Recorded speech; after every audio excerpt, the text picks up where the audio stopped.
Alors, bien-aimés dans le Seigneur, je vous salue au nom du Seigneur Jésus-Christ. Soyez les bienvenus sur ce plateau de formation de l'Église protestante évangélique de Tremblay en France. Nous sommes aujourd'hui le samedi 1er décembre, non, 1er février plutôt, 2025. Alors, je vais demander à notre bien-aimé frère Paul Modoba, de prier pour recommander ce temps de formation entre les mains de notre Père céleste, afin que le Saint-Esprit, son esprit de vérité, puisse nous diriger. Nous allons prier avec notre frère Paul.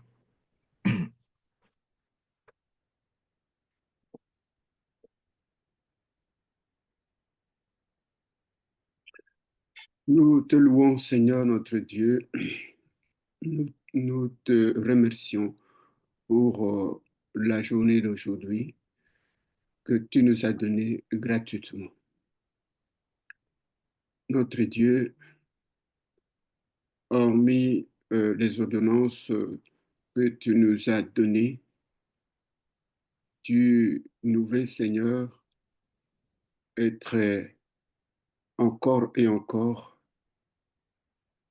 à la connaissance de ta parole. Et pour cela, nous sommes obligés de suivre des enseignements, nous laisser être toujours enseignables pour que nous puissions davantage approfondir, Seigneur, la connaissance, notre connaissance de ta personne, oui, afin que, Seigneur, nous puissions marcher droitement selon ce que tu nous donnes comme ordonnance. Père, merci pour ce temps que tu nous donnes ce matin, ce samedi le premier jour du mois de février 2025. Nous te remercions, Père, et nous nous abandonnons entre tes mains pour que ton Esprit Saint puisse conduire la réunion, conduire notre pasteur dans ce partage et que, Seigneur, cet enseignement reste gravé dans notre mémoire pour un usage futur. Merci pour tout ce bienfait dont nous sommes bénéficiaires et nous en serons toujours, Père, car nous n'avons rien que nous n'avons reçu de toi. Au nom de Jésus. Amen. Amen. Amen. Amen. Amen. Merci beaucoup, bien-aimé frère Paul, pour la prière. Alors, bien-aimé dans le Seigneur, aujourd'hui, nous allons parler de la méditation de la parole de Dieu. Le but de cette session, c'est de montrer aux croyants en Jésus-Christ l'importance et la manière de méditer la Bible, qui est la parole de Dieu. Dieu a parlé, et sa parole, c'est la Bible, qui est aussi appelée les Écritures ou l'Écriture. Premièrement,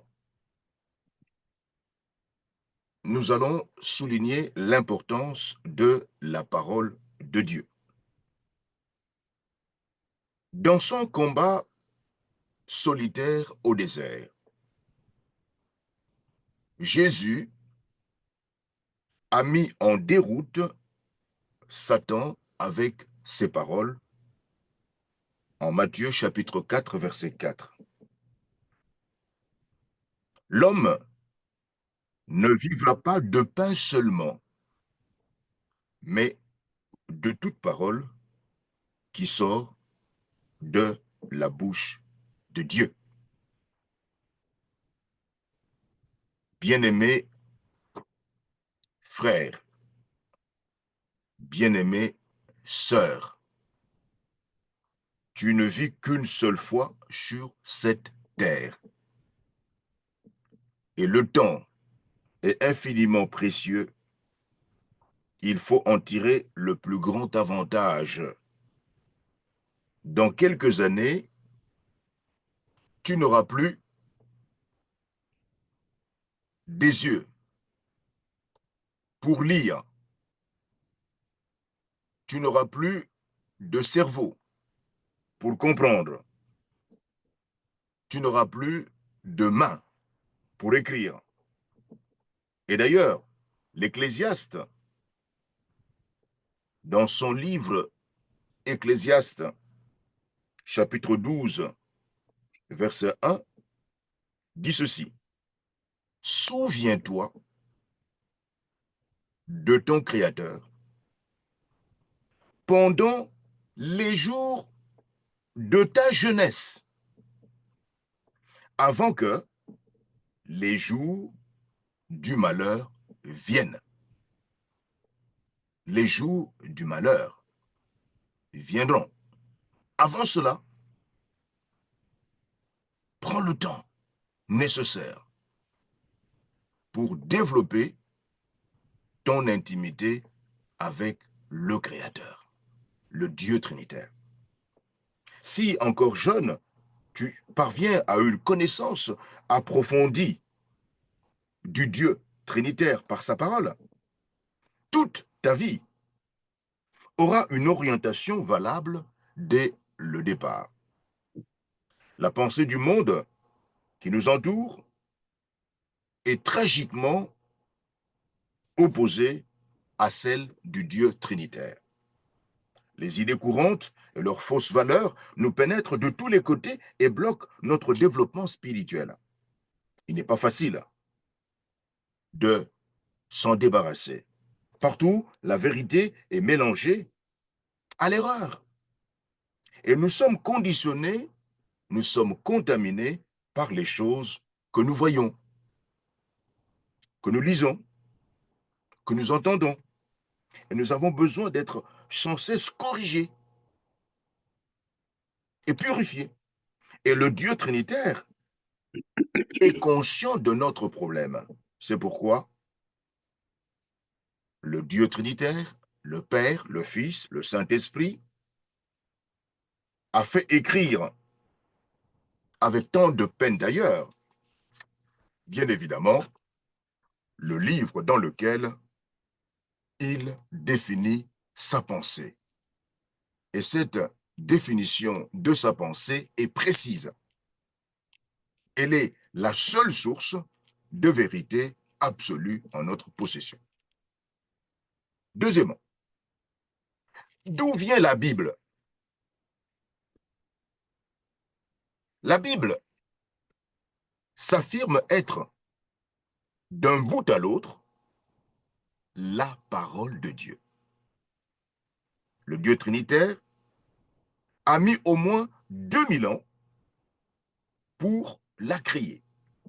Pour cela, il a fallu une quarantaine d'auteurs de toutes sortes, de milieux différents, qui n'avaient pour la plupart aucune possibilité de se connaître. On compte parmi eux des rois, des philosophes, des hommes d'État, des poètes, des paysans, des pêcheurs, des nomades, des prêtres. Elle est en réalité une bibliothèque de 66 livres, une littérature compréhensive d'une vaste richesse. Et pourtant, mes amis, la Bible possède une unité organique semblable à celle du corps humain, avec toute sa complexité, car entièrement inspirée et contrôlée par une seule intelligence divine. Pour bien des raisons, la Bible est le livre le plus remarquable que le monde ait jamais vu, d'autant plus qu'elle ne contient aucune erreur, aucune absurdité scientifique, malgré son ancienneté. Et la première page de la Genèse suffirait pour attester son inspiration divine. car la correspondance est absolue entre les phénomènes énumérés dans ce chapitre de Genèse et les conclusions fondamentales de la science la plus actuelle. Les faits sont exacts et, chose presque incroyable, l'ordre chronologique dans lequel ces faits sont énumérés est aussi exact. L'auteur de ce document, qui est le Dieu trinitaire, le Père, le Fils et le Saint-Esprit, vieux de plusieurs milliers d'années, avait plus de 25 000 milliards de possibilités d'erreur contre lui, et pourtant, eh ben, le Dieu trinitaire a su ordonner tous les détails correctement. Extraordinaire. Ralph Chalice, dans son livre très intéressant intitulé « Il faut beaucoup de foi pour être athée », nous présente ce fait d'une manière assez magistrale.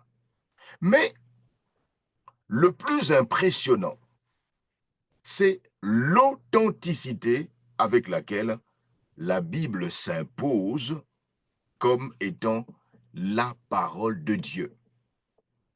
Dans tous les pays et dans chaque génération, la Bible répond aux plus profonds besoins de l'homme. En lisant ce livre, nous entendons la voix de Dieu dans notre conscience. Cette voix de Dieu pénètre jusqu'au fond du cœur et elle possède la puissance de le transformer à l'image de Dieu. Alors, nous allons répondre à quelques questions. Alors, qu'est-ce que la Bible selon vous? Ma sœur Maggie, qu'est-ce que la Bible selon toi? Dieu. Oui, vas-y. J'ai remis le son. J'ai dit la parole de Dieu. C'est la parole de Dieu. Très bien. Notre frère Paul, qu'est-ce que la Bible selon toi?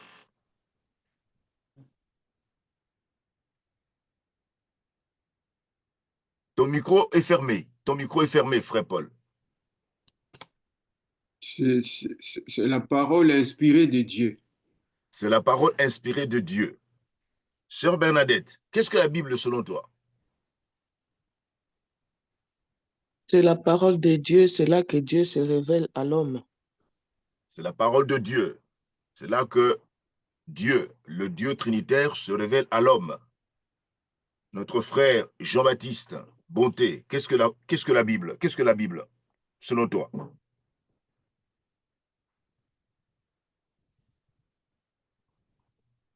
Est-ce que notre frère Jean-Baptiste nous suit?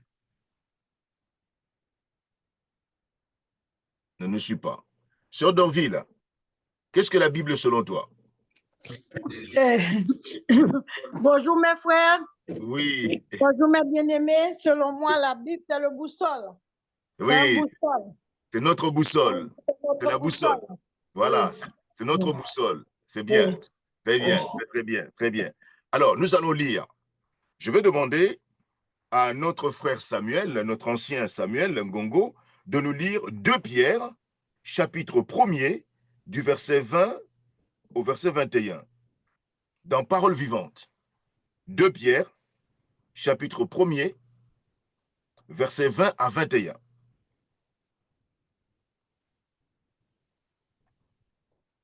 Donc, ce passage est très important parce que il explique comment le Dieu trinitaire a utilisé les auteurs humains pour produire la Bible. Hein, le Saint-Esprit a poussé et dirigé les auteurs humains dans la rédaction des livres de la Bible. Ainsi, la Bible est un livre écrit par des hommes sous la mouvance de Dieu.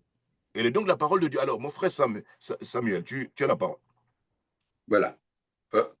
2 Pierre 1, verset 20. Tout d'abord. 20 et 21. 20, 21, oui.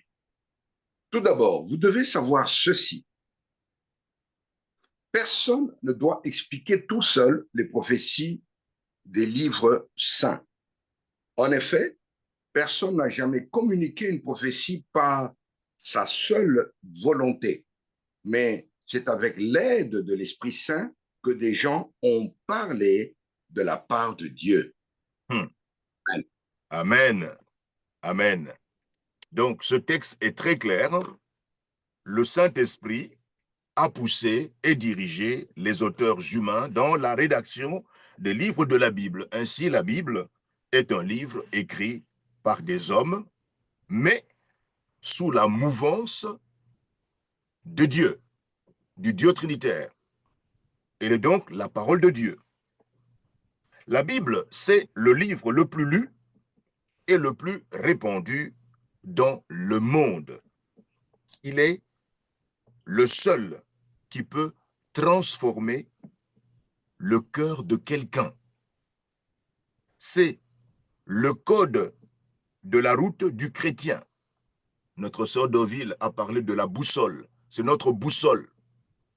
C'est le code de la route. Si vous n'avez pas le code de la route et que vous prenez un véhicule et que vous mettez à rouler, eh bien, on ne sait pas ce qui se passera. Hein? Vous voyez, je me rappelle encore de notre bien-aimée sœur Yali qui s'interrogeait en disant, mais dans nos pays, en Afrique, il n'y a pas de panneaux. Des panneaux comme ça, vous voyez, des panneaux de signalisation. Mais assez curieusement, ben, les gens roulent quand même, mais c'est compliqué, quoi, c'est compliqué, très compliqué. Mais ici, c'est pire. Le code de la route, c'est la Bible. Si vous ne l'avez pas, vous êtes perdu. C'est le mode d'emploi de la vie d'un être humain. C'est le manuel du fabricant de nos vies. Vous voyez, le Dieu créateur a fabriqué l'être humain. Et donc, pour que la vie d'un être humain fonctionne correctement, le manuel du fabricant, c'est la Bible. Vous voyez? Donc, un être humain qui n'a pas la Bible comme code de la route va se perdre. Alors, de combien de parties la Bible se compose-t-elle? Alors, notre sœur, sœur d'Orville, il y a combien de parties dans la Bible? Sœur d'Orville. Selon moi, comme je ne suis pas quelqu'un qui connaît tout, Oui, il a lancé le nouveau. Je peux dire, il y a deux parties, c'est pas ça? exactement. Oh, Il y a deux- ben, je suis pas loin. Oh, merci mon Dieu. Il a lancé le nouveau, oui. L'Ancien Testament et le Nouveau Testament. Exactement. Voilà, tu as bien C'est-à-dire, la Bible est composée de deux parties. deux parties. Tu as bien Oh, répondu. Tu as bien répondu. Voilà. Alléluia. Ah, Alléluia. là, tu as 10 sur 10. Là. Tu as 10 sur 10. Là. Oh, alléluia. Alléluia. Voilà. Donc, Oui. la Bible se compose de deux parties. L'Ancien Testament et le Nouveau Testament. Maintenant, pour chercher un livre dont on ignore la page, vous devez consulter la table des matières. Voyez? Comme on le fait avec n'importe quel autre livre. Voyez, la table des matières se trouve au début de la Bible. Vous consultez la table de matières et vous allez retrouver le nom du livre dont vous avez besoin. Par exemple, Malachie. Par exemple, Esdras. Voyez?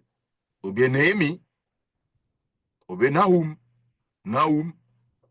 Consultez la table des matières et là, vous allez retrouver facilement le livre dont vous avez besoin. Le troisième grand point que nous allons traiter ce matin, c'est la lecture de la parole de Dieu. La Bible, c'est la parole de Dieu et comment nous allons la lire. Je fais une distinction entre lecture et étude, entre lecture de la Bible et étude de la Bible. Il y a une distinction entre les deux. il n'est pas possible d'étudier sérieusement la Bible avant de connaître son contenu. C'est exactement comme si l'on voulait écrire un livre sur Einstein avant de connaître son œuvre. Il faut donc, en tout premier lieu, se familiariser avec le texte entier de la Bible. Et la seule manière de se familiariser avec le texte entier de la Bible, eh bien, c'est de lire ce texte. Il n'existe pas de raccourci pour y parvenir. Il est impossible d'assimiler le contenu de la Bible par une lecture fragmentaire ou interrompue ou trop lente. Il faut absolument l'avoir lu en entier, plusieurs fois, pour en avoir une vue d'ensemble. C'est d'ailleurs un livre qu'on peut lire et relire toute sa vie sans se fatiguer. Cette vue d'ensemble nous permet d'approfondir les détails dans une étude infiniment riche, passionnante et valable. Alors, je voudrais vous donner le témoignage d'un homme de Dieu très versé, n'est-ce pas, dans les Écritures, qui s'appelle Ralph Challis. Ralph Challis nous partage un témoignage personnel très édifiant et qui va nous encourager justement à pouvoir nous enraciner dans la parole de Dieu, à pouvoir aimer la Bible, à pouvoir la lire d'une manière convenable. Que dit-il? Dieu m'a rencontré quand j'avais 18 ans. La première année de ma nouvelle vie était magnifique. Mais j'ai perdu ensuite cet élan et ma vie est devenue progressivement plus décevante jusqu'à l'âge de 23 ans, où j'étais près du désespoir. Personne ne m'avait appris l'importance d'une lecture systématique de la parole de Dieu.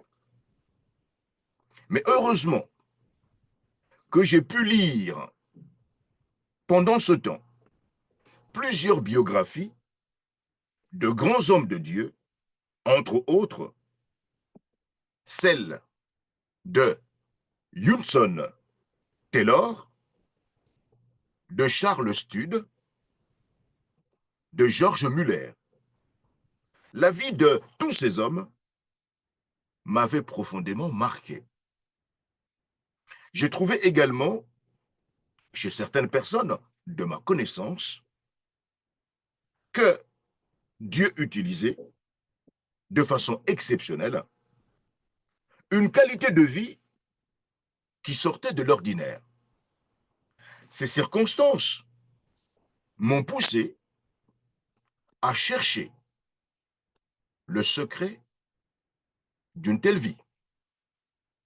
Ce qui me frappait le plus chez toutes ces personnes, c'était leur intimité avec Dieu.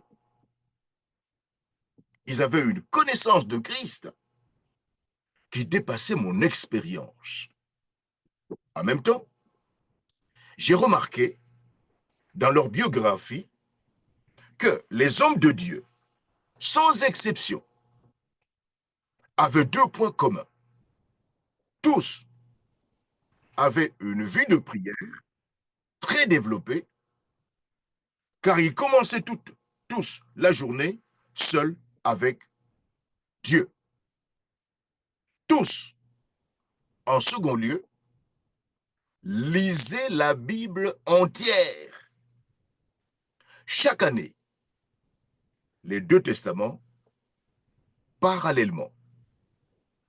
J'ai été finalement convaincu qu'en ces deux choses consistait le secret de leur réussite.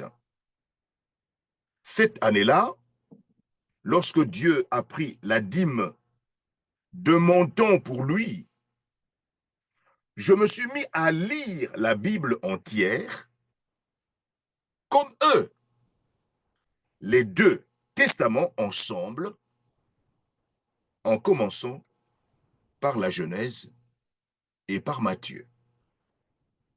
En me fixant le but de tout lire en un an. Jamais je ne regretterai cette décision.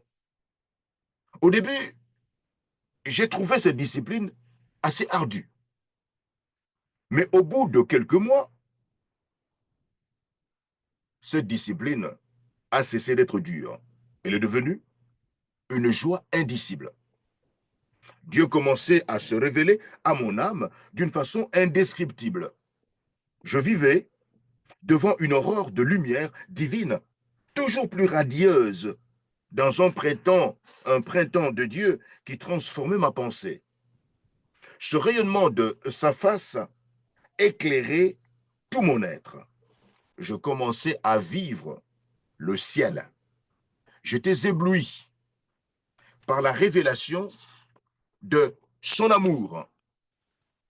Dans ma première lecture de la Bible, j'avoue qu'il y avait bien des choses au-delà de ma compréhension.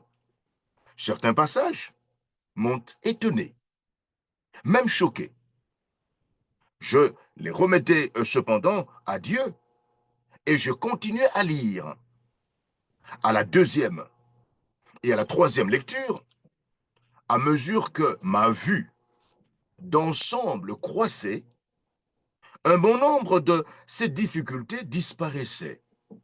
Chaque année, des idées auparavant incompréhensibles devenaient claires et lumineuses. Au bout de quelques lectures, je commençais à discerner une progression dans la révélation divine. J'ai pu suivre le développement de la pensée de Dieu depuis l'origine, c'est-à-dire la Genèse, jusqu'à son dénouement à la fin des temps, c'est-à-dire jusqu'à l'Apocalypse. J'ai tracé son plan à travers l'histoire des nations, du peuple d'Israël et de l'Église. Je découvrais un univers nouveau, le véritable royaume de Dieu. Je voyais, à partir de l'optique de Dieu, la Bible devenait un livre fantastique. J'avais l'impression de grimper sur une très haute montagne, chaque mois plus haut, d'où je saisissais une vue panoramique de tout le conseil de Dieu, du monde visible et de l'invisible. Tout tombait en perspective. Je voyais où menaient toutes les routes. Le fracas du monde semblait insignifiant. Les hommes, avec leur idéologie et leur lutte, paraissaient comme des fourmis en comparaison avec la grandeur de Dieu. Cette vision, toujours en développement, m'apportait une sécurité intérieure qui me permettait de vivre la présence de Dieu en plein milieu de mes occupations journalières le plus difficiles, même en temps de guerre et dans la douleur la plus atroce. Mieux encore, cette vue panoramique de toute la parole de Dieu m'aidait à situer dans leur vrai contexte ces différents éléments. Les doctrines furent clarifiées par l'Écriture elle-même, les multiples aspects du péché furent relevés avec une netteté impitoyable. Ma foi était travaillée et enrichie sans cesse. les 1000 beautés du Christ me sautaient aux yeux. Dieu coordonnait dans mon esprit un tas de vérités qui, autrefois, me paraissaient confuses ou même contradictoires. La vie et l'univers prenaient des dimensions de plus en plus significatives. Pour rien au monde, je ne voudrais, mon frère, ma sœur, que tu te prives d'une bénédiction semblable. Si j'insiste beaucoup sur ces choses, c'est parce que j'en connais la valeur. Je n'ai jamais rencontré une personne ayant regretté d'avoir cherché Dieu et lu la Bible de cette manière. Quel témoignage! Alors, quatrièmement, pourquoi lire la Bible? Pourquoi lire la Bible? Quelles sont les raisons pour lesquelles nous devons lire la Bible?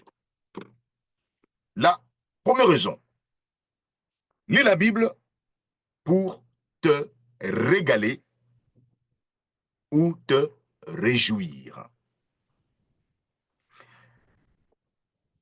Bien-aimés frères, bien-aimées sœurs, décide-toi d'abord de jouir de la lecture de la Bible. Jouis-toi, réjouis-toi de ta lecture de la Bible. La Bible est un roman, une aventure spirituelle, presque incroyable, le récit de la recherche de l'homme par son Créateur. Je dirais même que la Bible est le billet d'où que le Dieu Trinitaire, Créateur, t'adresse à toi personnellement. C'est une lettre que le Dieu créateur t'adresse à toi personnellement. L'esprit qui a inspiré la Bible est aussi celui qui a créé les fleurs du printemps, les neiges de la montagne, la voie lactée, le visage d'un enfant, le miracle de l'amour. Lire la Bible, c'est partir chaque matin en balade avec le Dieu Trinitaire, à la recherche du paysage fantastique de son royaume. Bien-aimé, tu seras récompensé à l'infini. Deuxième raison pour laquelle je dois lire la Bible, parole de Dieu. Lire la Bible pour connaître le Dieu Trinitaire. Je dois lire la Bible pour connaître le Dieu Trinitaire. Le Dieu Trinitaire, le Père, le Fils et le Saint-Esprit, ne peut pas être connu ailleurs. Autrement, si tu ne lis pas la Bible, tu ne connaîtras pas le Dieu Trinitaire. C'est impossible. La Bible n'existe que pour révéler le Dieu Trinitaire, le Père, le Fils et le Saint-Esprit. Nous lisons la Bible non pas pour obtenir une connaissance académique, bien que cette connaissance académique soit d'une utilité inestimable, mais nous lisons la Bible, parole de Dieu, pour connaître son auteur. La Bible, mes amis, c'est le chemin qui mène au Dieu Trinitaire, car c'est par la Bible que nous connaissons Jésus. Si tu lis la Bible en criant au Dieu Trinitaire de se révéler, elle deviendra le miroir dans lequel tu verras sa face. Si tu lis la Bible de façon simplement intellectuelle, ton âme n'y trouvera que stérilité. L'intellect et l'esprit doivent marcher ensemble.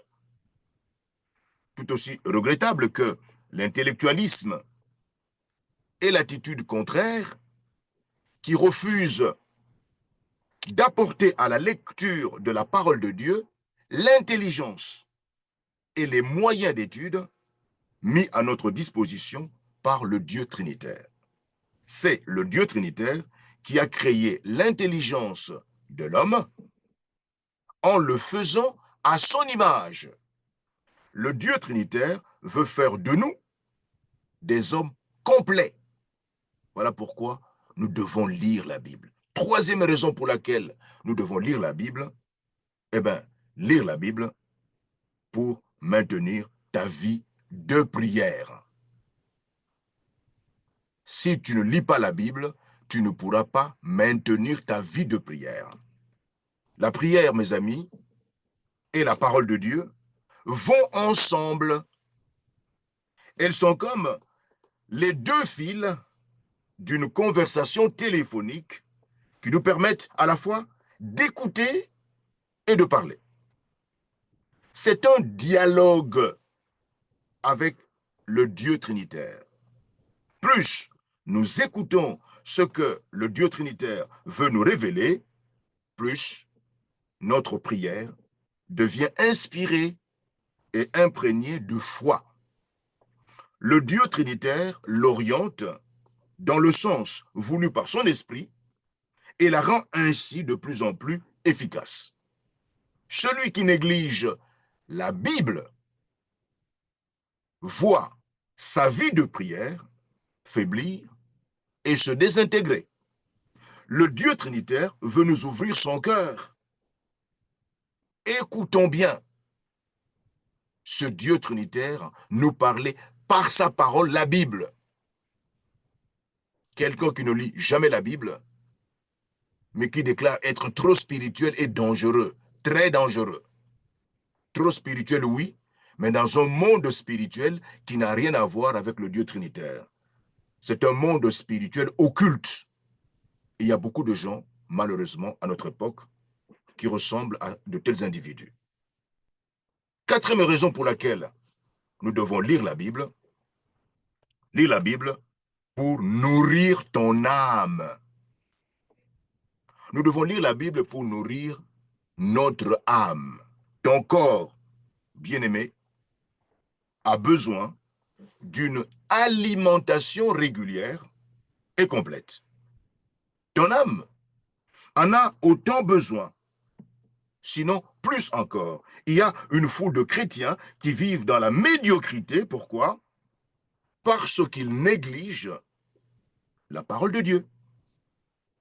Ils ne se nourrissent pas.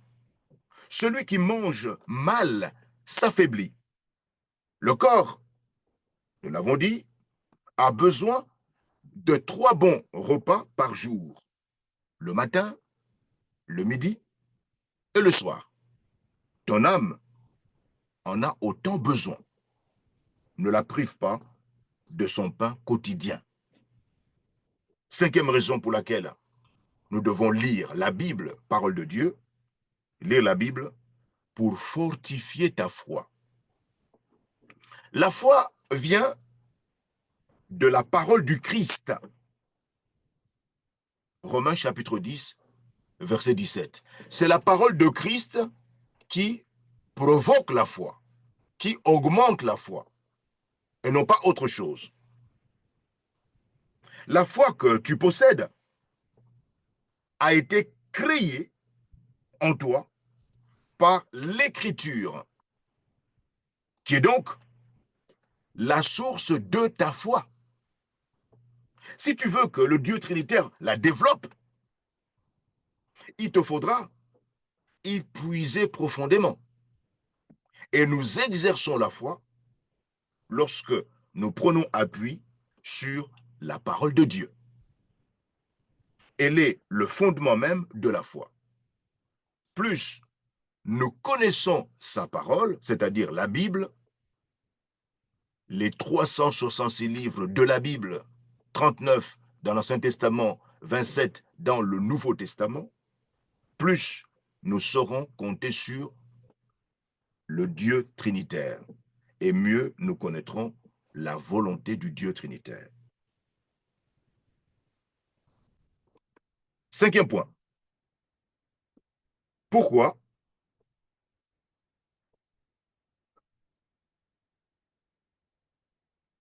méditer la parole de Dieu? Selon vous, que signifie méditer la parole de Dieu? Lorsque nous disons que nous devons méditer la parole de Dieu, que signifie méditer la parole de Dieu? Méditer la parole de Dieu, ça signifie quoi? Notre bien-aimée sœur Françoise Toto, que signifie méditer la parole de Dieu? Qu'est-ce que tu comprends par méditer la parole de Dieu? Ça signifie quoi? Méditer. Ah, mais moi, méditer, ça veut dire parler avec Dieu. Le message que je lis dans la Bible, me mettre à la place de... me poser peut-être des questions euh, de, de qui parle-t-on dans le texte et qu'est-ce que je comprends selon moi C'est ça. et qu'est-ce que Dieu veut me parler à moi en lisant la parole de Dieu. Qu'est-ce que Dieu veut me parler à moi en lisant cette parole. C'est ça. Pour moi, méditer, c'est ça. C'est ça. Méditer. Donc, nous voulons maintenant donner voilà, les raisons pour lesquelles nous devons méditer la parole de Dieu. Méditer la parole de Dieu signifie penser, réfléchir profondément, d'une manière concentrée à la parole de Dieu. Méditer la parole de Dieu, c'est réfléchir, voyez, profondément, d'une manière concentrée sur la parole de Dieu. Méditer la parole de Dieu, c'est ruminer la parole de Dieu, comme une vache rumine ce qu'elle vient de manger. Méditer la parole de Dieu, c'est repasser plusieurs fois dans ses pensées le message que l'on vient de lire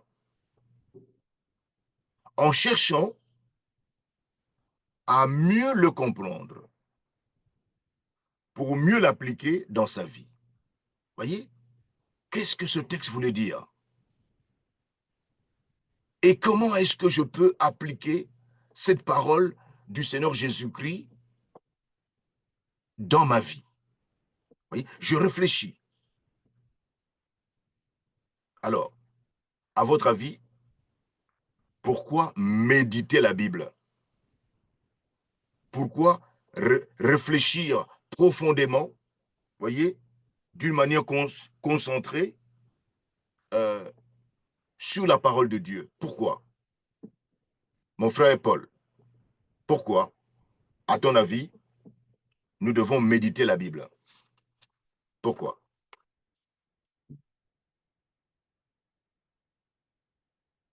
Ton micro est fermé.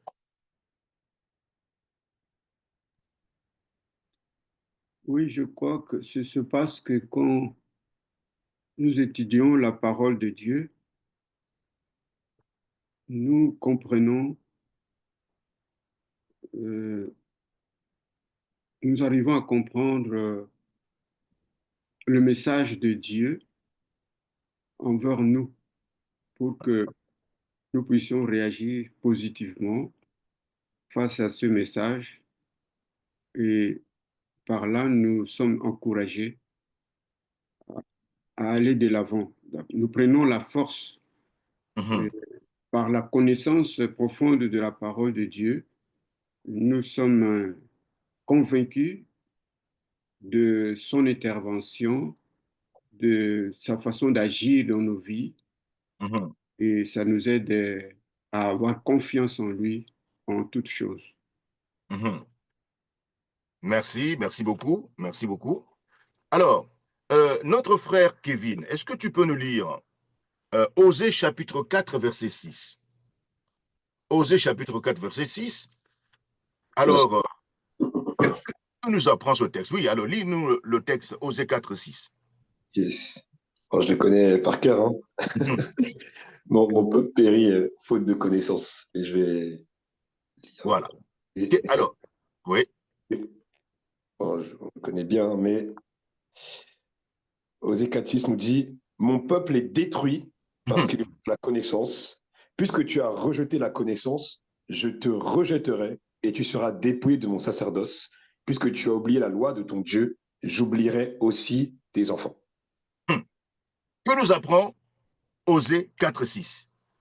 Mon frère Kevin. Ah, ici, déjà, on voit qu'il y a un lien entre la protection du peuple et sa connaissance, et à plusieurs niveaux.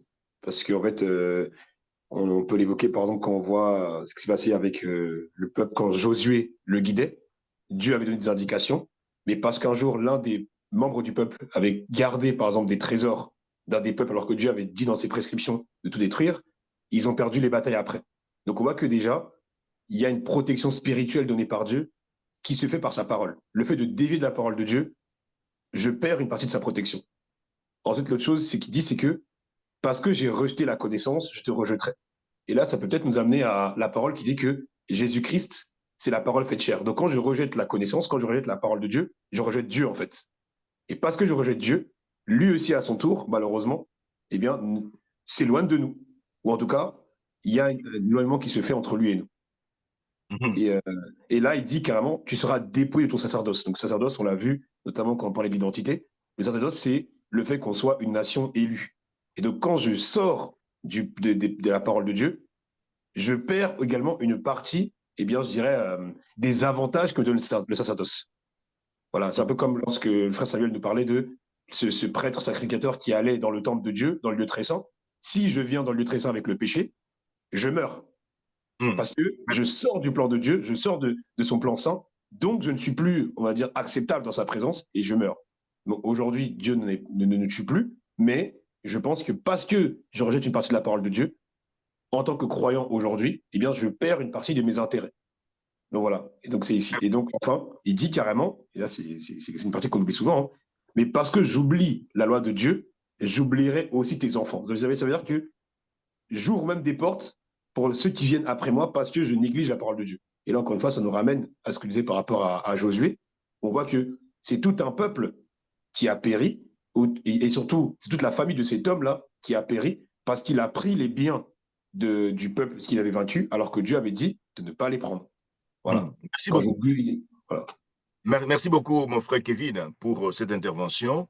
Le peuple périt pourquoi? Pourquoi le peuple meurt, selon Osée 4, 6?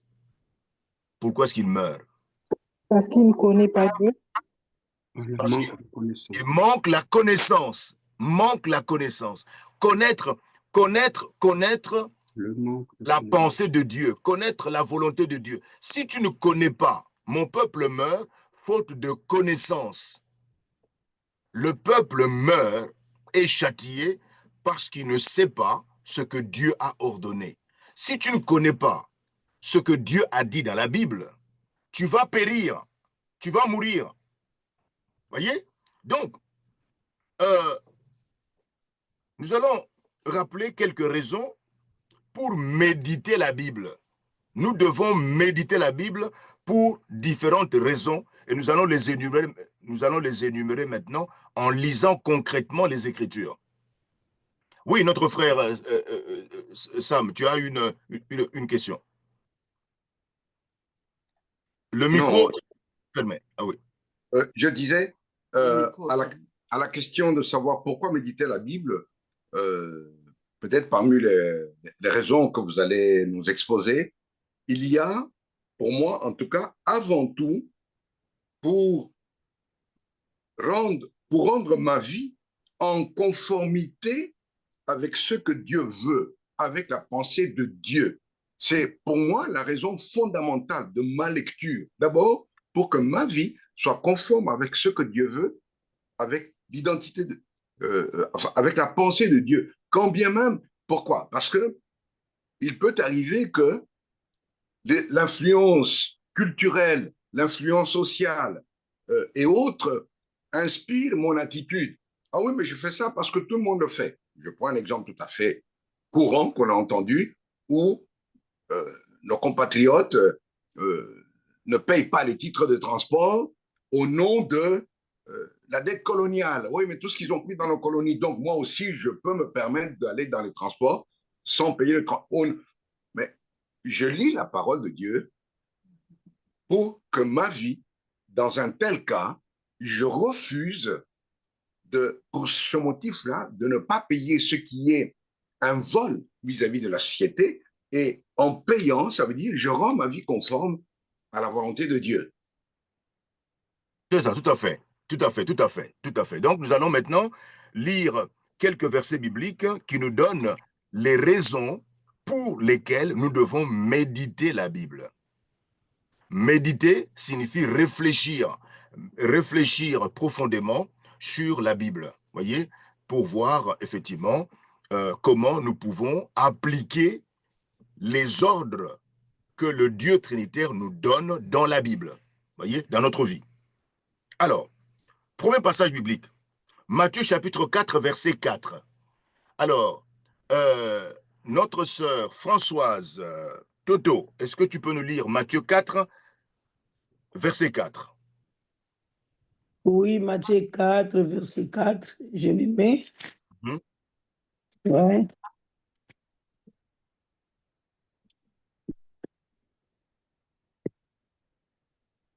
Matthieu 4, verset 4. Jésus répondit, il est écrit, l'homme ne vivra pas de pain seulement, mais de toute parole qui sort de la bouche de Dieu. Très bien. Amen. De quoi l'homme doit-il vivre? De toute parole qui sort de la bouche de Dieu. Voilà. L'homme ne vivra pas de pain seulement, mais plutôt, voyez, seulement ça signifie que le pain que nous achetons chez le boulanger est important. Mais il n'y a pas que le pain. Il y a aussi la parole de Dieu. L'homme doit vivre. Donc, pourquoi je dois méditer la parole de Dieu? Mais c'est parce que la parole de Dieu me permet de vivre. Vous voyez, c'est une réponse fondamentale. Vous voyez, la raison pour laquelle je dois méditer la parole de Dieu, c'est parce que la parole de Dieu me permet de vivre. Donc, si je ne médite pas la parole de Dieu, je ne vivrai pas. Vous voyez, spirituellement. La conséquence est tragique. Hein? Matthieu 4, 4. Deuxième raison pour laquelle je dois méditer la Bible, parole de Dieu. 2 Timothée 3, versets 16 à 17. Alors, notre sœur Grace Aoué, 2 Timothée 3, versets 16 à 17. Est-ce que tu peux nous lire ce texte? Bien-aimée sœur Grace. Oui, je cherche 2 Timothée. Chapitre 3, versets 16 et 17. Ok, je lis au nom de Jésus. Tous les livres saints ont été écrits avec l'aide de Dieu. Ils sont utiles pour enseigner la vérité, pour persuader, pour corriger les erreurs, pour former à une vie juste. Grâce aux livres saints, l'homme de Dieu sera parfaitement préparé et formé pour faire tout ce qui est bien. Très bien. Écoutez très bien le contenu de ce texte. Quelle est l'utilité de l'écriture selon 2 Timothée 3, 16, 17? L'écriture est utile pour quelle raison? Elle est utile pour faire quoi? Répète, sœur Grace Aoué, selon ce que tu viens de lire là. Tu peux relire. Elle est utile pour faire quoi? Enseigner. Oui, oui, oui. Oh, pardon. pour, désolé, je crois que je m'étais démutée.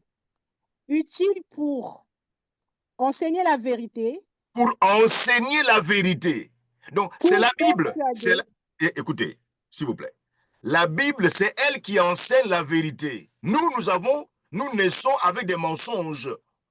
C'est la Bible qui nous communique la vérité. Oui, continue. Pour persuader. Pour persuader, pour convaincre, parce que tu peux discuter. Tu vois, tu peux penser être plus intelligent que la Bible, que le Dieu trinitaire. Elle va te convaincre. Oui, continue. Pour corriger les erreurs. Pour corriger les erreurs que nous avons héritées de nos parents, de nos ancêtres, de notre quartier. Voyez, corriger les erreurs, oui. Enfin, pour former à une vie juste. Pour former à une vie juste. Voyez, nous pouvons, nous risquons de nous laisser modeler par la mentalité du siècle. Voyez, je vois qu'à la télé, il y a des hommes qui se font nouer les cheveux, attacher les cheveux. Moi aussi, je suis un suiveur. Il y a un problème là. La Bible va corriger justement ces choses pour m'apprendre comment vivre correctement. La culture, toutes les cultures dans ce monde ont été contaminées par le péché. Donc, je ne peux pas prendre des choses, n'est-ce pas, de la culture, voyez, de la tradition pour en faire mes choses en moi, si je suis un croyant en Jésus-Christ. Voyez? Voilà, donc, l'écriture est utile pour plusieurs raisons. Et si je ne lis pas la Bible, parole de Dieu, malheureusement, je serai un homme qui dirait avec sa bouche, je suis enfant de Dieu, mais par mes actes, je serai un scandale. Je suis un scandale devant le monde, mais je continue à affirmer que je suis un croyant, je suis un chrétien. Je témoigne, tu ne témoignes pas, tu es un scandale, parce que tu es aveuglé par le péché. Tes yeux ne voient pas. Mais c'est la Bible qui nettoie tout ça.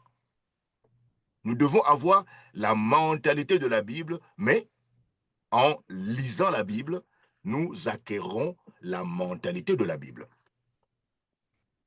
Troisième raison pour laquelle lire la Bible, Psaume 119, verset 105. Alors, notre sœur Gladys, Psaume 119, verset 105. À quoi est comparée la parole de Dieu dans ce texte? Sœur Gladys, Psaume 119, verset 105.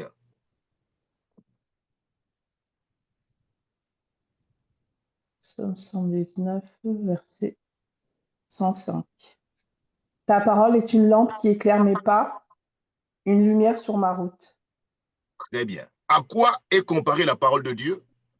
À une lampe. À une lampe? À une lumière. À une lumière. Mes amis. Pour me guider. Très bien. Si la lampe s'éteint, tu seras dans l'obscurité. Si la lampe s'éteint, tu seras dans l'obscurité. Donc, la lumière qui permet à ta vie de fonctionner, c'est la Bible, parole de Dieu, c'est la Bible.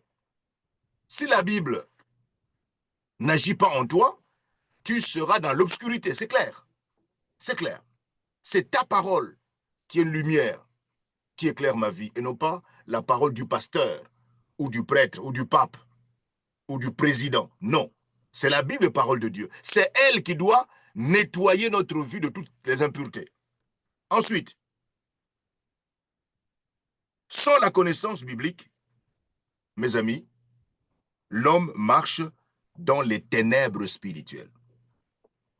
Quatrième raison pour laquelle nous devons méditer la Bible.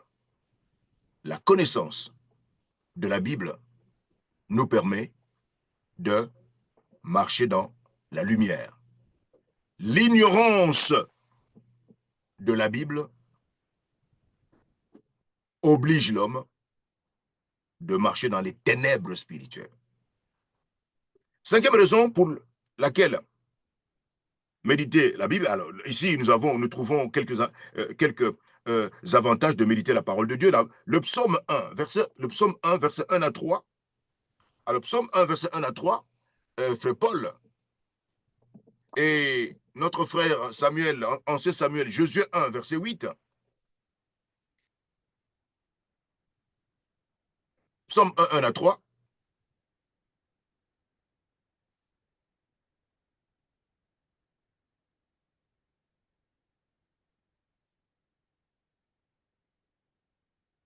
allez-y.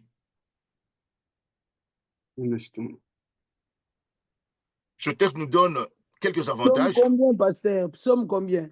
Psaume 1, verset 1, 2 et 3. Alors, celui qui a trouvé, lise rapidement. Voici Oui. l'homme heureux, il n'écoute pas les conseils des gens mauvais. Il ne suit pas l'exemple de ceux qui font le mal. Il ne s'assoit pas avec les moqueurs. Au contraire, il aime l'enseignement du Seigneur et redit jour et nuit dans son cœur. Comme un arbre planté au bord de l'eau, il donne ses fruits au bon moment et ses feuilles restent toujours vertes. Cet homme réussit tout ce qu'il fait. Quel est l'avantage de méditer la Bible, la parole de Dieu, la Bible, ici, selon ce texte? Non, frère Samuel, tu peux d'abord lire ton texte, Josué 1, 8, et puis nous allons répondre à la question. D'accord. Josué 1, 8, dans Parole vivante. Répète sans cesse les enseignements du livre de la loi. Redis-les dans ton cœur, jour et nuit. Ainsi, tu t'efforceras d'y obéir à tout ce qui est écrit. De cette façon, tu mèneras tes projets avec succès et ils réussiront. Très bien. Quel est l'avantage de méditer la parole de Dieu, selon ces deux versets? Ça amène la réussite, le succès. Très Amen. bien, très bien, très bien. Si vous voulez réussir, si vous voulez avoir du succès, eh bien, vous devez lire la Bible, parole de Dieu, et obéir à sa parole, et vous réussirez. Dernière, alors, une autre raison, 1 Pierre 2, 1 Pierre 2. Alors, 1 Pierre 2, euh, euh, notre sœur, est-ce que notre frère Jean-Baptiste peut nous lire 1 Pierre 2? Jean-Baptiste, bonté, est-ce que tu peux nous lire 1 Pierre 2, chapitre 2, verset 2? Oui.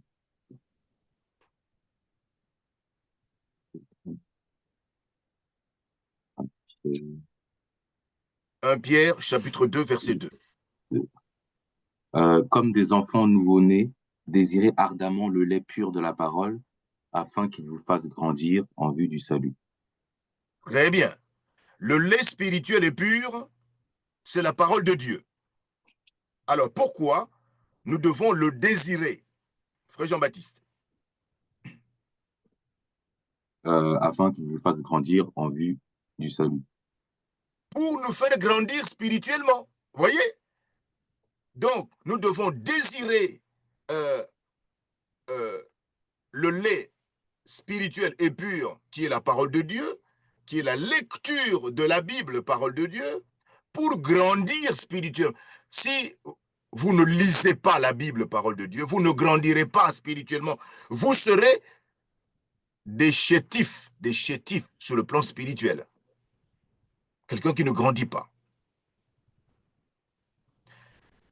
Romains chapitre 10, verset 17. Alors, Romains 10, verset 17. Alors, notre sœur Daniela, est-ce que tu peux nous lire Romains 10, verset 17.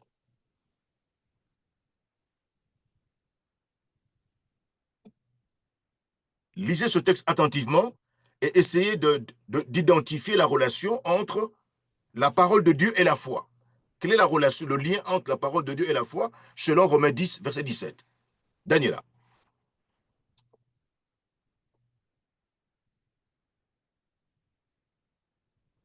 Est-ce que Daniela nous suit? apparemment, ne nous suit pas. Alors, Je peux lire, pasteur. oui, vas-y, vas-y. On devient croyant quand on écoute le message. Et ce message, c'est la parole du Christ. C'est juste le verset 17. 17, oui. C'est ça. On devient croyant quand on écoute le message. Et ce message, c'est la parole du Christ. Bien. Quelle est la relation entre la parole du Christ et la foi, ici?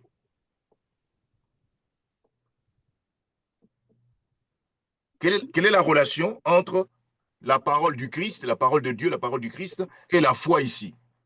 Quel est le lien? Bah, le lien, c'est le fait d'écouter le message de Dieu, d'écouter la parole de Dieu. Oui, mais il y a un lien entre les deux. Mais c'est ce qui nous donne C'est ce qu'on entend. la foi de pouvoir croire et d'être sauvé par la suite, justement. Voilà.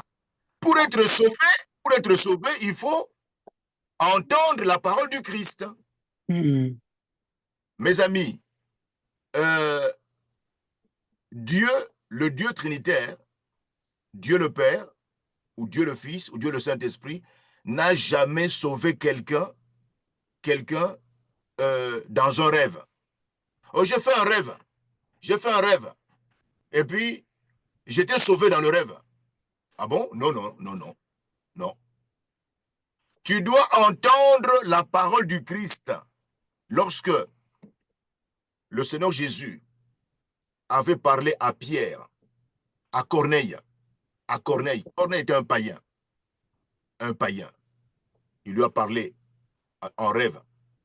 Il lui a dit, il lui a ordonné, eh ben, il lui a montré que quelqu'un, il a envoyé des émissaires pour qu'ils aillent à Jopé, où se trouvait Pierre. Aller chercher Pierre. Pour que Pierre vienne chez lui, chez Corneille, le païen, le cadavre spirituel, Corneille. Pourquoi? Pour lui annoncer la parole du Christ. Vous voyez ça? Dieu a parlé à Corneille, qui était un cadavre spirituel, mais Dieu n'a pas sauvé Corneille dans son rêve, non. Il a envoyé chercher un serviteur du Christ pour venir lui présenter l'évangile, la parole du Christ. C'est en écoutant la parole du Christ que la foi est arrivée. Qui sait que Corneille et les membres de sa famille se sont repentis et convertis à Christ. La foi, pour être sauvé, ne vient pas comme ça. Hein? Oh, mais je dormais et puis j'étais sauvé dans le... j'étais sauvé. Non, non, c'est faux ça. Romains 10, 17 est clair. C'est la parole du Christ, voyez, qui est proclamée et la foi vient pour être sauvée. Donc, en résumé, nous devons méditer la Bible. Pourquoi? Parce que la Bible nous donne la vie. La vie. 2. Parce que la Bible nous enseigne. Nous sommes des ignorants. Parce que la Bible nous corrige.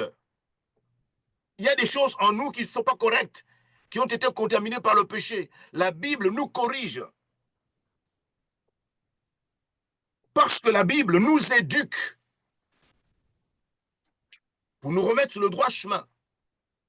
Parce que la Bible nous forme. Parce que la Bible nous instruit.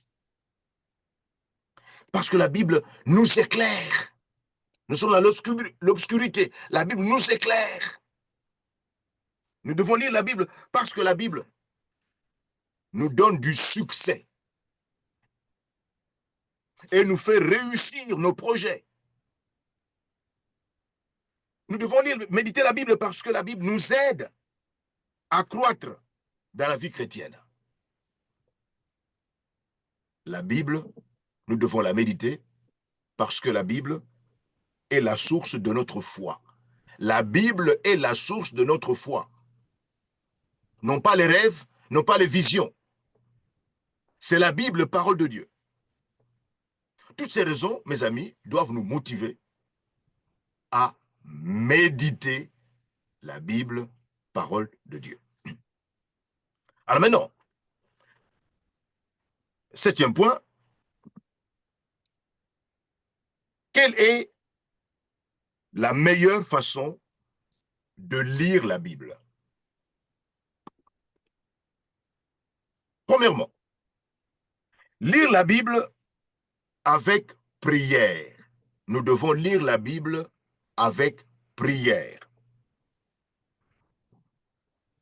1 Corinthiens 2,14 dit ceci, l'apôtre Paul, en 1 Corinthiens 2,14 dit ceci, l'homme naturel, c'est-à-dire l'homme animal, le païen, le cadavre spirituel, l'homme animal, ne reçoit pas les choses de l'Esprit de Dieu, car elles sont une folie pour lui et il ne peut les connaître.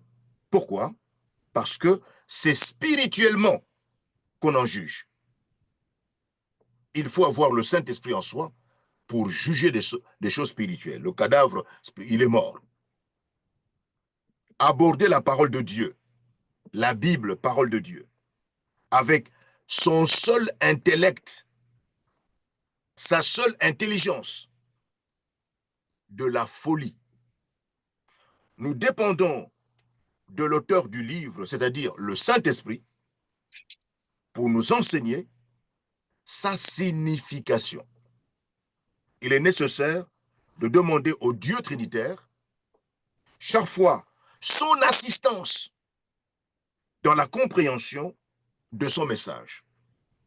Le Dieu trinitaire ne manquera pas de l'accorder à celui qui s'approche de lui dans un esprit d'honnêteté, d'humilité et de foi. Donc, lorsque nous prenons la Bible, parole de Dieu, avant de la méditer, demandez au Père Céleste de pouvoir éclairer notre intelligence par son Esprit Saint pour que nous puissions comprendre sa parole. Deuxièmement, nous devons lire la Bible quotidiennement, chaque jour. Dieu dit à Josué ceci, en Josué 1, verset 8. Ce livre de la loi ne s'éloignera pas de ta bouche. Tu y méditeras jour et nuit pour observer et mettre en pratique tout ce qui y est écrit, car c'est alors que tu mèneras à bien tes entreprises, c'est alors que tu réussiras. En effet, Josué avait réussi. Moïse ordonna au roi d'Israël de se faire une copie de la loi et de la lire tous les jours de leur vie. En Deutéronome, chapitre 17, verset 19. Les rois qui firent cela, comme David, réussirent. Dieu dit encore, dans le psaume 1, psaume 1, verset 4. Heureux l'homme qui trouve son plaisir dans la loi de l'Éternel et qui médite sa loi jour et nuit, c'est-à-dire chaque jour. Cet homme qui trouve son plaisir en méditant la Bible, parole de Dieu, les 66 livres de la Bible, parole de Dieu, chaque jour, est comme un arbre planté près d'un cours d'eau. Tout ce qu'il fait réussit. Quelle bénédiction! Alors que les autres hommes sont emportés comme la balle par le vent. Vous voyez? Psaume 1, verset 4. Les grands hommes de Dieu ne laissaient jamais passer un jour sans lire les Écritures. Jamais. Évidemment, maintenant, si je te demande, mon frère, ma sœur, quand est-ce que tu as lu ta Bible, tu as ouvert ta Bible pour la dernière fois? Est-ce que tu l'as lu hier? Est-ce que tu l'as lu ce matin? C'est un devoir, une obligation. Troisième raison, troisième manière par laquelle nous devons lire la Bible, c'est que nous devons lire la Bible, nous devons lire toute la parole de Dieu.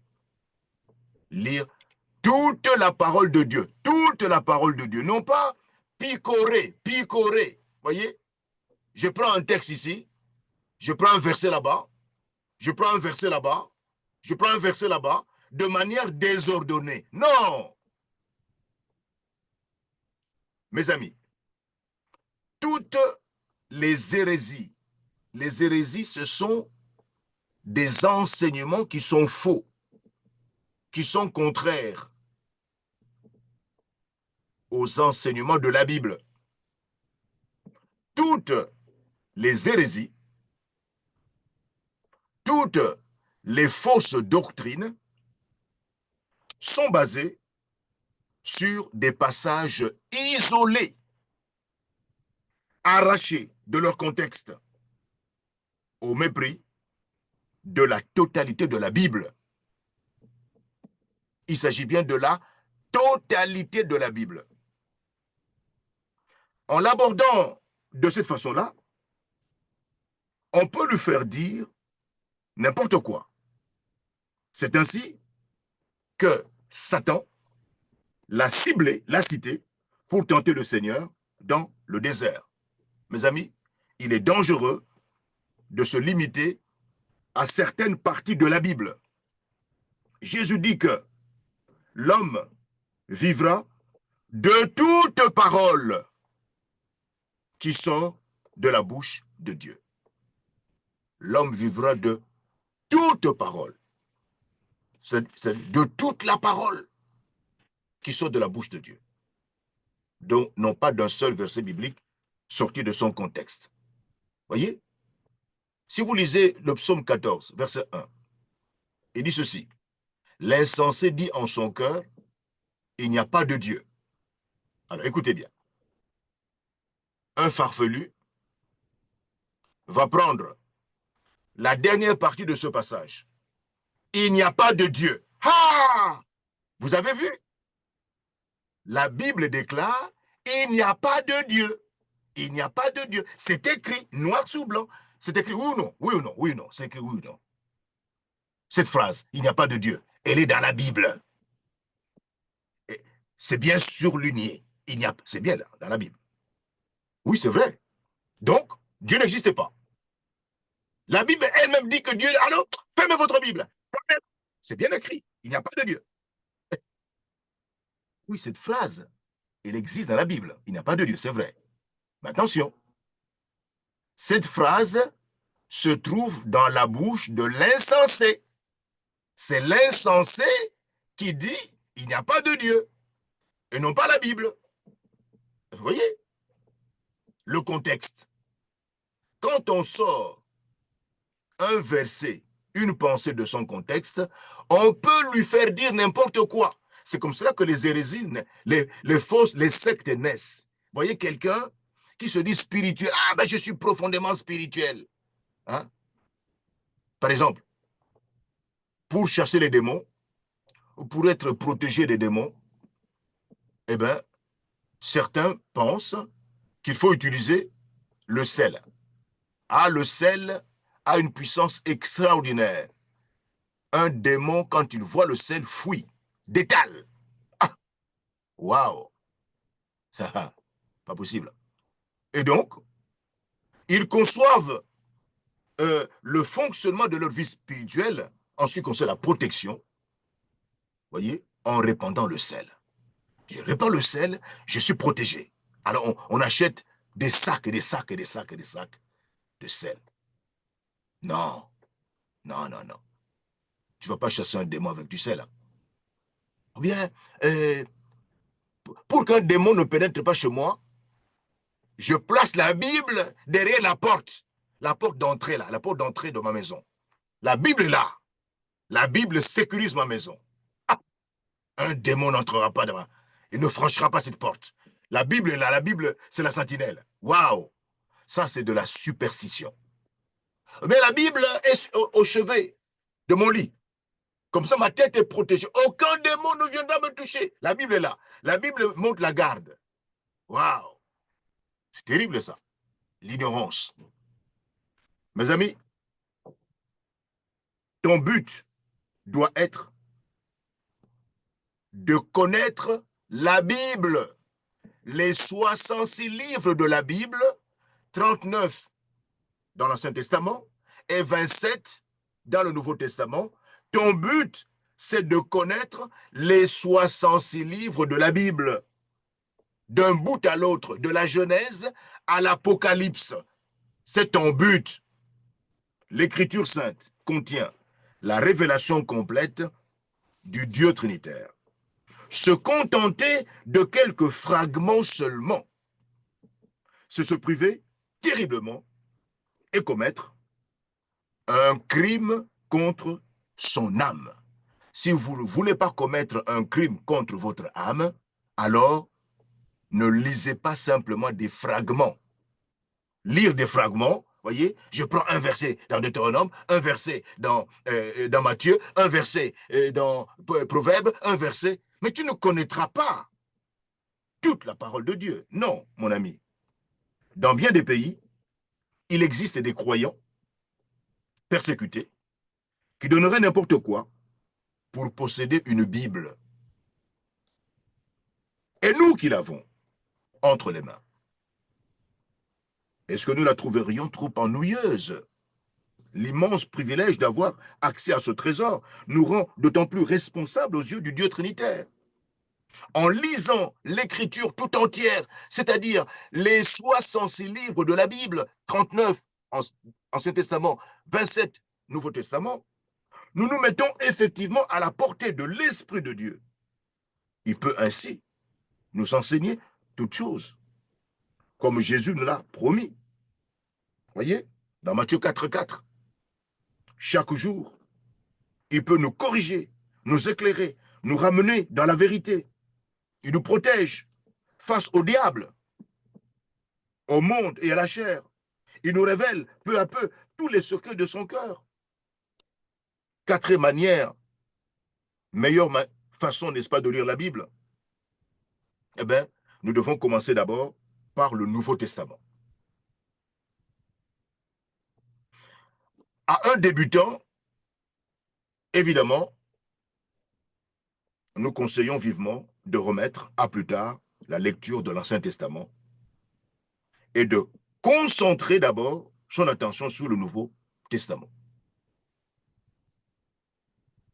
Pourquoi un nouveau croyant en Christ doit d'abord commencer par lire le Nouveau Testament et non pas se plonger dans l'Ancien Testament? Pourquoi d'abord lire le Nouveau Testament? Il y a deux raisons. Premièrement, la matière du Nouveau Testament est absolument primordiale. Elle concerne le disciple du Christ directement. Elle contient les paroles de Jésus lui-même et des apôtres qui l'ont connu. Si l'on peut dire qu'une partie de la Bible est plus importante que le reste, il faut admettre que l'enseignement et la vie du Fils de Dieu constituent cet élément le plus important. Matthieu, voyez, chapitre 7, versets 24 à 27, et même Matthieu 28, verset 20. C'est Jésus lui-même qui nous dit de commencer par ses propres enseignements, c'est-à-dire par les 4 évangiles. C'est un ordre de Jésus lui-même. Commençons par lire les 4 évangiles.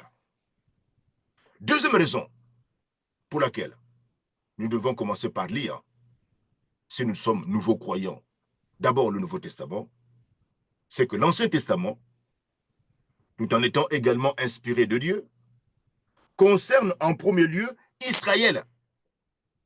Il est difficile d'aborder l'Ancien Testament sans une certaine connaissance préalable du Nouveau Testament qui le rend plus compréhensible et finalement passionnant. Je conseille donc la lecture du Nouveau Testament en entier, 2 ou 3 fois de suite, avant de commencer l'Ancien Testament. Cinquième manière de lire convenablement la Bible, parole de Dieu, c'est ensuite, après avoir lu le Nouveau Testament, maintenant, lire les 2 testaments parallèlement ou ensemble. Vous voyez, nous avons d'abord lu le Nouveau Testament, et puis après, nous allons lire les 2 testaments ensemble, parallèlement. L'Ancien et le Nouveau Testament. Donc, je conseillerais de commencer simultanément par la Genèse et par Matthieu. Vous voyez, Genèse et Matthieu, ensemble. Et de continuer ainsi chaque jour. Ce plan de lecture est important. Vous voyez, une partie de l'Ancien Testament et une partie du Nouveau Testament. Les avantages de cette méthode sont multiples. Mais le plus important, l'avantage le plus important, c'est qu'on obtient une nourriture spirituelle équilibrée. Le Nouveau Testament contient les vitamines spirituelles indispensables à notre santé et à notre croissance. On y trouve les protéines de notre âme, le beefsteak spirituel, alors que l'Ancien Testament contient plutôt les légumes. Les 2 se complètent. Les 2 sont nécessaires, mais les protéines du Nouveau Testament sont de toute première importance pour bâtir les tissus et les nerfs. Il ne faut jamais laisser passer une journée sans puiser dans le Nouveau Testament. En lisant les 2 testaments parallèlement, on évite l'indigestion spirituelle, la stérilité et la lassitude, la fatigue. L'appétit est maintenu et on risque moins de tourner autour d'un dada à l'exclusion d'autres vérités tout aussi urgentes. La 6e manière de lire correctement la Bible, c'est de faire une lecture suivie ou lire la Bible de façon ordonnée, consécutivement, en ordre. On n'apprend pas, comme nous le savons, une langue ou une science en étudiant au hasard, de façon désordonnée. Si je commence aujourd'hui l'étude d'un livre à la page 179 pour revenir demain à la page 3, passer après-demain à la page 65 et ensuite à la page 200, comment est-ce que je peux espérer maîtriser mon sujet? C'est impossible. Ma connaissance sera à jamais fragmentaire, disjointe, même dangereuse. Combien de chrétiens abordent le livre de Dieu de cette manière désordonnée? Il y a dans la Bible, mes amis, une suite, une chronologie, non seulement chronologique, mais aussi logique, ou plutôt spirituelle. La Bible commence par la création de l'homme et aboutit au grand jour du jugement et à la nouvelle création. Il y a donc une chronologie, une logique. Comprendre le tout, c'est savoir interpréter les détails.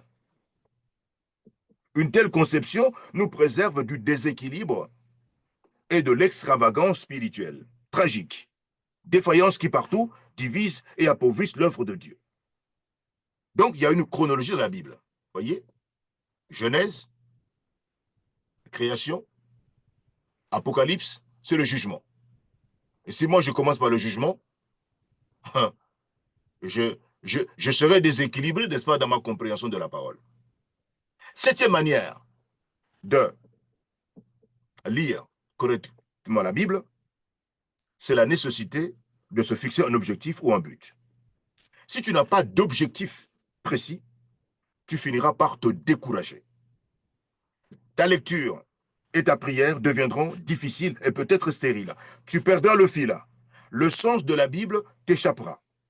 L'engrenage de ce monde écrasera le désir de ton âme et tu découvriras trop tard combien il est difficile de retrouver ton premier amour après l'avoir perdu. On peut en effet le retrouver, mais à quel prix? Si tu t'en remets à Dieu, bien évidemment, il te maintiendra dans cette vision. Alors, le premier objectif, je conseille tout d'abord la lecture du Nouveau Testament en entier. Si tu lis en moyenne 3 chapitres par jour du Nouveau Testament, tu atteindras ce but en 3 mois. Un chapitre le matin, un chapitre à midi et un chapitre le soir, comme le Seigneur, n'est-ce pas, te dirigera. Cela te maintiendra en forme toute la journée et te remplira le cœur d'une matière à réflexion formidable. Et tu seras surpris par les progrès spirituels que tu auras faits. Donc, je conseille ensuite la répétition de cette expérience. C'est-à-dire, relis le Nouveau Testament encore une fois. Ainsi, en 6 mois, tu auras lu le Nouveau Testament 2 fois. Tu seras en mesure de répondre à une foule de questions. Deuxièmement, l'objectif idéal ou le deuxième but, la Bible en un an. Le deuxième objectif doit être la lecture de la Bible entière, les 2 testaments parallèlement, de façon suivie, et si possible, en un an. Si tu ne lis pas à cette allure-là, il te sera très difficile, voire impossible, d'obtenir la vue d'ensemble, si nécessaire, à la compréhension du vrai sens de l'écriture. Quand je me suis mis à lire la Bible systématiquement, j'ai calculé qu'il fallait lire 3 ou 4 chapitres par jour, à peu près 3 fois autant d'Ancien Testament que de Nouveau. Et j'ai constaté, avec surprise, qu'on pouvait lire facilement un chapitre de moyenne importance en 5 minutes. Cela veut dire qu'avec 20 minutes de lecture quotidienne, nous pouvons achever toute la Bible en un an. Cela est faisable, c'est possible. Évidemment, je ne me contentais pas de si peu. Ayant donné à Dieu la dîme de mon temps, c'est-à-dire 2h40, je disposais non seulement des 20 ou 30 minutes de lecture de base, mais encore de 2 heures pour méditer, sonder, étudier le texte et pour prier. Une telle discipline ouvre la porte à des possibilités presque inimaginables. Moi-même, je commence chaque année la lecture,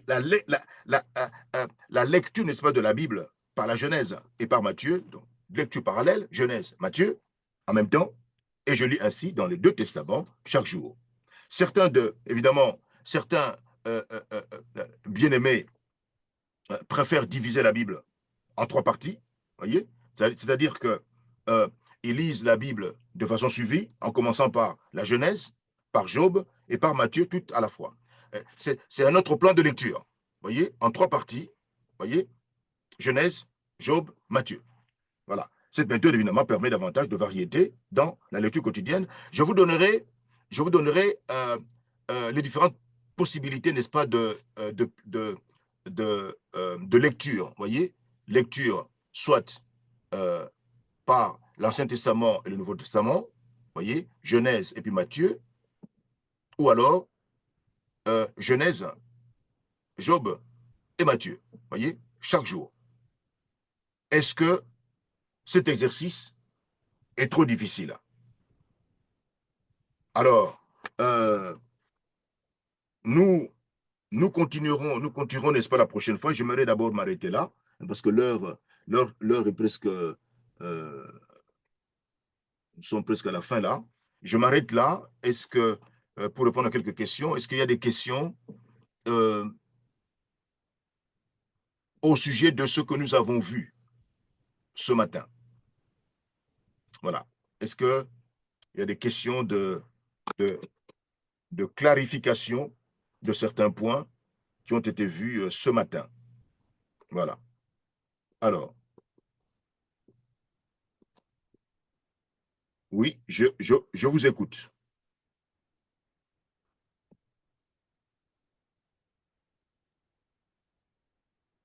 Alors, il y a des questions, oui.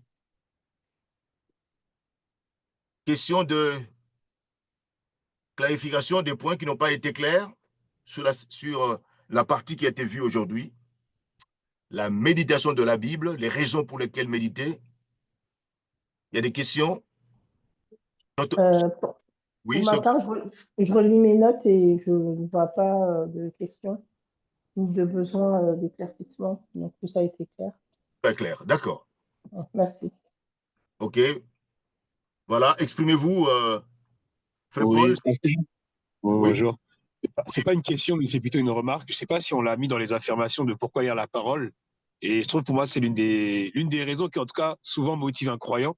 Éphésiens 6, 17 nous dit que la parole de Dieu, c'est l'épée de l'esprit. Et en fait, c'est souvent la remarque que je fais pour encourager notamment les jeunes, c'est de dire, tu peux avoir la foi autant que tu veux, mais si tu remarques bien, la seule arme offensive que le chrétien a, c'est la parole de Dieu. Donc, je sais pas si tu peux appuyer là-dessus et montrer à quel point, ok, les autres armes sont, on va dire, passives, défensives, mais la seule arme qui est offensive dans l'armure du croyant, c'est la parole de Dieu. Et je pense que ça, c'est quelque chose qu'on oublie souvent, mais sans l'épée de l'esprit, tu es désarmé, en fait. Tu ne pourras jamais véritablement vaincre. Voilà. Donc, peut-être un encouragement pour quelqu'un. Voilà, peu importe par quoi tu passes, mais la parole, c'est ton arme offensive. Voilà, je sais pas si tu veux dire quelque chose là-dessus. Oui, tout à fait, hein, tout à fait. Donc, en ce qui concerne le combat spirituel, bien évidemment, dans le cadre du combat spirituel, l'arme offensive, l'arme d'attaque, c'est la parole de Dieu. Bien évidemment, nous devons la connaître. Nous devons la connaître. Si nous ignorons la parole de Dieu, mais nous aurons des problèmes. Voyez, et cette parole de Dieu est formée et constituée par les 66 livres de la Bible, parole de Dieu. 39 dans l'Ancien Testament, 27 dans le Nouveau Testament. Et pour connaître les 66 livres, nous devons avoir un programme de lecture chronologique. Voyez, c'est ça. Il faut un programme. D'abord, nous familiariser avec le Nouveau Testament. Voyez que nous devons lire, voyez, en 3 mois. Voyez, en 3 mois, nous lisons le Nouveau Testament entier. En 6 mois, nous lisons le Nouveau Testament 2 fois. Voyez, et puis nous lisons les 2 testaments parallèlement pour avoir une connaissance des soins ensemble. Voyez, la connaissance de la parole de Dieu nous libère. Voyez, voilà. Et puis, les raisons pour lesquelles nous devons méditer, eh ben, doivent nous pousser justement à avoir un programme de lecture de la Bible suivi. Oui, sœur Maggie. Merci, pasteur, pour la parole. Moi, je voulais juste dire que quand on a fait le parallélisme entre le psaume 1 et le Josué 1:8, on a juste parlé de la réussite de nos projets. Et puis, on a aussi mis l'accent sur l'homme qui est comme l'arbre qui est planté près des eaux, parce que ça a réussi. Ben, je voulais aussi dire qu'on se sent aussi heureux parce que la parole de Dieu nous donne la joie. On est heureux. Ça nous évite de péché, parce que la parole de Dieu, comme on a aussi exploité dans d'autres versets, c'est notre boussole et consort, et ça nous donne d'être, quand on est heureux, c'est déjà cette joie-là. On peut aussi réussir dans ses affaires et sans éprouver la joie. Mais quand on est heureux, on a la joie, on a la paix dans notre cœur et on se réjouit de tout ce que cela rapporte. Merci. Merci beaucoup. La parole de Dieu réjouit notre cœur. Mais c'est la Bible, parole de Dieu, qui te dit que quand Dieu te dit « je te pardonne », cela signifie « je ne me souviens plus de ton péché ». Mais quelle grâce, quelle grâce. Tu as péché, tu as demandé pardon et Dieu notre Père te dit que sur base du sang que Jésus, son Fils, a versé à la croix de Golgotha, puisque tu as été sincère, tu as reconnu ta faute, tu as été attristé par ta faute, tu as pris la décision de l'abandonner, de ne plus reproduire la même faute. Eh bien, tu as pris la décision de réparer ta faute, je te pardonne. Cela signifie, j'oublie, je ne me souviens plus. Oublier ne signifie pas que Dieu devient amnésique, non. Cela signifie que Dieu, notre Père, ne va plus se baser sur la faute que tu as commise, que tu as confessée pour te juger, te condamner. C'est fini. Mais cela t'apaise, cela te libère, cela te donne de la joie. Voyez? Oui, notre bien-aimé frère Samuel. Oui, je voulais juste, pendant que tu parlais, je pensais à la période que nous avons tous traversée pendant le confinement, où chaque jour, ce n'était que des mauvaises nouvelles qui engendraient le stress, l'angoisse, la peur. C'est la parole de Dieu qui nous donnait et qui nous a toujours donné la sérénité nécessaire et l'espérance et la joie de savoir que même dans un tel contexte, je n'ai pas besoin chaque jour d'avoir des comprimés, des anti, Stress. anti-stress pour que au moins je puisse aborder ma journée dans le calme. Mais la parole de Dieu était là chaque jour pour nous garder dans la sérénité. Amen. Amen. La parole de Dieu est là chaque jour pour nous garder dans la sérénité. Si vous connaissez votre Bible, eh bien, vous serez stable spirituellement. Mais c'est vraiment, c'est triste, hein, la connaissance de la parole de Dieu chasse la superstition. La superstition. Ah, moi je pense, nous sommes le 13. Ah, le 13, vendredi 13. Ah, c'est dangereux. Fais attention, fais gaffe. C'est le vendredi 13, jour de malédiction. Ah bon? Mais je suis né le 21. Ah, c'est dangereux, le 21. La superstition. Pour chasser la superstition, nous devons connaître la parole de Dieu. Voyez? Oh, pour chasser les démons, il faut verser, verser du sucre, répandre le sucre dans la parcelle, ou bien le sel. Non, mais c'est faux, ça. C'est faux, ça. Un démon n'aura pas peur de ton sel. Qu'est-ce que c'est que cette affaire du sel? C'est faux. C'est l'ignorance. Mon frère, excuse-moi d'intervenir. J'ai appris qu'il y a des assemblées, je pense, en République démocratique du Congo, où on prétend vivre la spiritualité parce qu'ils ont été, où on leur a donné, où on leur a fait boire. Je n'ai pas de détails là-dessus. L'eau qui, semble-t-il, proviendrait du Jourdain en Israël. Voilà une autre imposture, un autre mensonge. Voilà un autre mensonge. Et c'est Bénéine, voyez, qui vendait justement, hein, ce genre d'histoire. Ah, mais c'est l'eau qui vient d'Israël, des morceaux d'étoffe. Bah, une fois, un aventurier congolais vendait des mouchoirs bénis. Pour que la nouvelle année puisse être une année bénie, eh bien, il vendait des mouchoirs. Alors, évidemment, mais c'est un commerçant, ce monsieur. C'est un commerçant. Hein. Les mouchoirs bénis. Bénis par qui? Mais par ce farfelu. Il se disait prophète. Et il s'achetait 5 $. 5 $ la mouchoir. Ah, vous imaginez? Voyez? L'ignorance. Non, on n'achète pas la bénédiction. Non, l'ignorance. Vous voyez? Voilà, donc, je ne sais pas s'il y a une autre question, sinon nous allons terminer. Il y a une autre question de clarification. Vous voyez? Alors, donc, il faut lire la Bible de manière méthodique. Non pas picorer. Hein, je prends un petit verset en Genèse, un autre petit verset dans Luc, un petit verset dans Naoum. Mais si tu fais ça, comment peux-tu prétendre connaître la pensée de Dieu? La pensée de Dieu est chronologique. Voyez? Il faut une méthode. Bon, nous continuerons là-dessus samedi prochain. Voilà. Que le Seigneur nous bénisse. Alors, notre frère, notre ancien frère Samuel, voudrais-tu remercier le Père Céleste pour ces vérités spirituelles que nous avons apprises ce matin?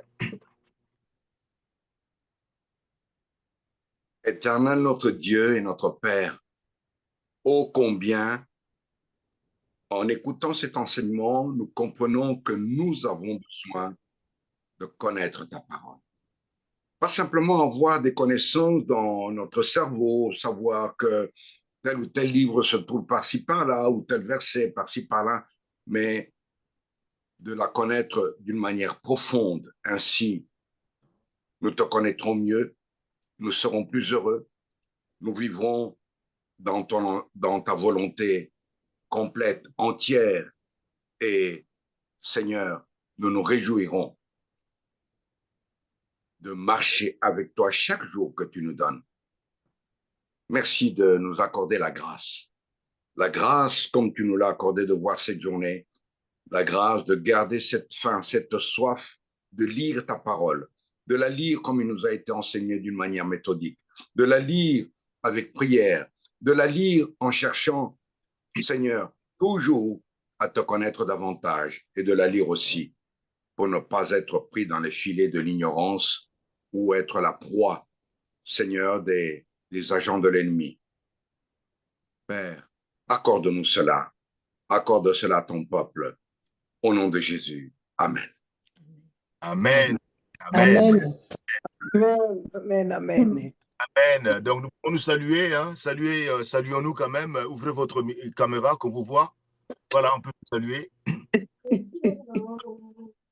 Voilà. Salutations.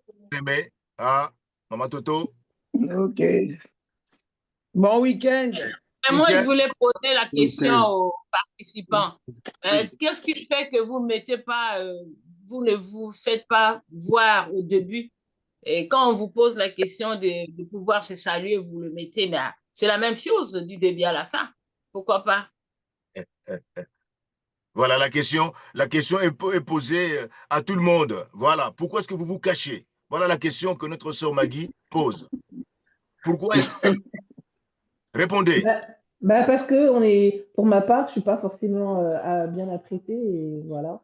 Et je le fais vite fait pour la caméra, tout simplement. Je vais être à l'aise pendant que j'écoute, pouvoir m'asseoir comme ci, comme ça, et pas forcément que tout le monde voit dans quelle position je suis ou dans quel contexte je suis. Tout simplement, mais ça ne m'empêche pas de bien suivre, même si je ne mets pas la caméra. Donc voilà. Moi aussi, j'ai tous les mêmes appuis que Sœur Gladys. Des fois, on vient de se réveiller. Voilà, on commence, on suit directement les enseignements. Donc, on n'a pas besoin peut-être de se faire voir. C'est ça. Voilà. Bon, et une raison. Voilà. Mais dès que vous êtes prête, montrez-vous. Hein? On comprend. On comprend que... Mais des fois, pasteur, c'est mieux de suivre sans voir les autres. C'est plus mieux, on est plus concentré. Et quand on voit là, les autres, moi, je pense que je suis bien concentré comme ça quand je ne vois personne. Bon. Mais tu ne parles pas. Tu suis tout simplement. C'est pas toi qui Mais parles. comme toi, tout à l'heure, maman Maggie, tu somnolais là. On te voyait comment tu somnolais. Non, moi, je somnole pas. Je somnole pas. Non, je ne somnole bon? pas. Non, mais moi, j'ai l'habitude, même, je ferme mes yeux comme ça, mais je ne somnole pas. Parce que, d'accord. non. Souvent, j'ai l'habitude, mais je ferme, je suis le pasteur. Parce que même quand j'étais comme ça, là, j'étais en train de faire comme ça sur mon bras, parce que j'avais mal, je faisais comme ça. Moi, j'ai tout suivi. Voilà. Et j'intervenais même si le micro, si vous suivez, vous entendez même quand vous pensez que je dors pas, je parle. Voilà. D'accord, ok. Moi, je ne s'engueule pas. J'ai tout suivi. Voilà. D'accord. Elle a fermé les yeux, voilà. Elle a bien. J'ai l'habitude quelquefois, j'ai fait comme ça, je dors pas. Arrêter l'enregistrement parce que les échanges ne me semblent pas utiles pour